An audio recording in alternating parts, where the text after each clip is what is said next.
Pushpa 2 movie first day collections అయితే tsunami create చేసిందని చెప్పాలి. ఇప్పటి వరకు ఉన్న రికార్డ్స్ అన్నీ బ్రేక్ చేసింది. 294 క్రోర్స్ అనమాట. ఇది ఒక రికార్డ్ అని చెప్పుకోవాలి. అలాగే ఏంటంటే బాలీవుడ్లో కూడా అప్పటి వరకు ఉన్న రికార్డ్స్ అన్నీ బ్రేక్ చేసి 72 క్రోర్స్ కలెక్ట్ చేసిందనమాట. అప్పటి వరకు జవాన్ సినిమా 65 క్రోర్స్ ఉందనమాట, అది హైయెస్ట్. అయితే పుష్ప 2 మూవీ ఆ రికార్డ్ని బ్రేక్ చేసేసి 72 క్రోర్స్ కలెక్ట్ చేసిందనమాట. సో మన తెలుగుడి సత్తా ఏంటో బాలీవుడ్కి మరోసారి తెలిసి వచ్చిందనమాట. సో ఆల్రెడీ పుష్పకి బాలీవుడ్లో మంచి క్రేజ్ ఉంది కాబట్టి ఆ క్రేజ్ ఏంటో మరోసారి చూపించింది. అలానే ఏంటంటే ఫస్ట్ డే వరకు అయితే సో ప్రీ బుకింగ్ అని ఇవన్నీ మూవీ రిలీజ్ ముందు భారీగా జరిగాయి. సో ఫస్ట్ డే కలెక్షన్స్ కూడా భారీగా వచ్చాయి. ఇప్పుడు ఏంటంటే సెకండ్ డే ఏంటి, దీని గురించి ఎక్కువ మంది డిస్కస్ చేస్తున్నారు. సో చాలా వరకు న్యూస్ ఏం చెప్తున్నారంటే సెకండ్ డే చాలా వరకు డ్రాప్ అయిందంట కలెక్షన్స్. సో ఎందుకు డ్రాప్ అయిందని దాని గురించి ఆలోచిస్తే ఫస్ట్ పాయింట్ ఏంటంటే టికెట్ రేట్స్ అనమాట. టికెట్ రేట్స్ ఎక్కువగా ఉండడం వల్ల యాక్చువల్గా ఫస్ట్ డే అలాగే ప్రీమియర్స్ కూడా భారీగా టికెట్ రేట్స్ పెట్టారు. కానీ ఏంటంటే ఫస్ట్ డే ప్రీమియర్స్ ఏంటంటే ఫ్యాన్స్ ఎక్కువ మంది చూసారనమాట.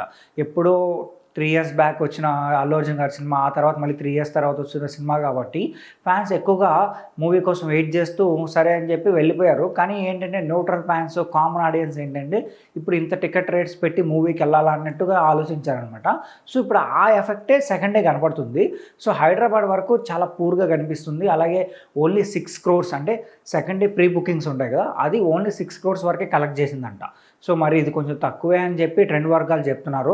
అలానే ఆంధ్రాలో కూడా బుకింగ్స్ చాలా వరకు పూర్గా ఉన్నాయని చెప్పి తెలుస్తుంది అనమాట. సో ఇంకొక రీజన్ ఏంటంటే మూవీ పైన మిక్స్డ్ టాక్ రావడం వల్ల ఇది కూడా కలెక్షన్స్ పైన ఎఫెక్ట్ పడచ్చని ఒక అంచనా అయితే వేస్తున్నారు. అలానే ఏంటంటే ఇది మేబీ నిన్న వర్కింగ్ డే అయ్యుండొచ్చు. సో దానివల్ల కొంచెం కలెక్షన్స్ పైన కొంచెం ఎఫెక్ట్ అయ్యుండొచ్చు అని కూడా చెప్తున్నారు. సో ఈ రోజు రేపు అంటే ఈ సాటర్డే సండే కూడా కొంచెం భారీగానే కలెక్షన్స్ రావచ్చు అని చెప్పి కూడా కొంతమంది చెప్తున్నారు. చూద్దాం మరి. ఇఫ్ ఇన్ కేస్ ఈరోజు రేపు కొంచెం పుంజుకొని కలెక్షన్స్ పరంగా భారీగా వస్తే పుష్ప 2 మూవీ బ్రేక్ ఈవెన్ టార్గెట్కి చాలా దగ్గరికి వెళ్తుంది.